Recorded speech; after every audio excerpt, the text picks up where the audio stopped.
I thought they would be better than 66 and 66. By the way, if you just look at 66 and 66 on your phone when you're looking at your standing, it's a very depressing thing to look at. 66 and 66. But I've said he deserves some of the blame, but not all of it. Runners in scoring position, blah, blah, blah.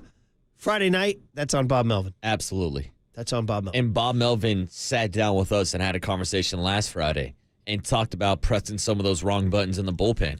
And at the end of the day, he has to take responsibility, and he's going to take the blame. Well, here we are again on a Monday morning blaming Bob Melvin, not solely for the responsibility of having a 66 and 66 team, but when you're constantly pressing the wrong button, when you're losing these games, whether it's by one run or an extra innings because of your mistakes, it's going to catch up to you, and people are going to talk about it at the end of the season. I mean, think about the last week and a half, 2 weeks for the Giants. They've now lost 3 Ghost Runner games, right? The Braves twice and the Mariners Friday night.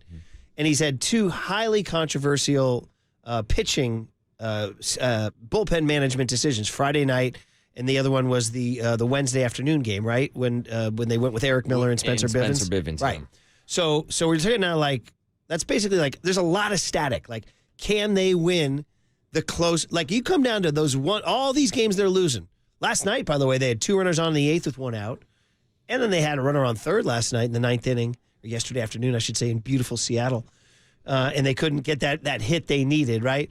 But the static around Melvin now, losing these close games, losing the war of 90 feet, losing the war of bullpen management. And you start thinking, I can't even believe I went down this road. But I said, take those 2 Braves Ghost Runner losses, take the Wednesday afternoon disaster, take the Friday night disaster. That's 4 games, right? Just take 2 of those. And that's being conservative now. 2 of those, you're 68 and 64, and it's a different situation. You're alive. You're alive when you're 4 games over. Mm-hmm. They lost all 4 of those games, and now you're dead.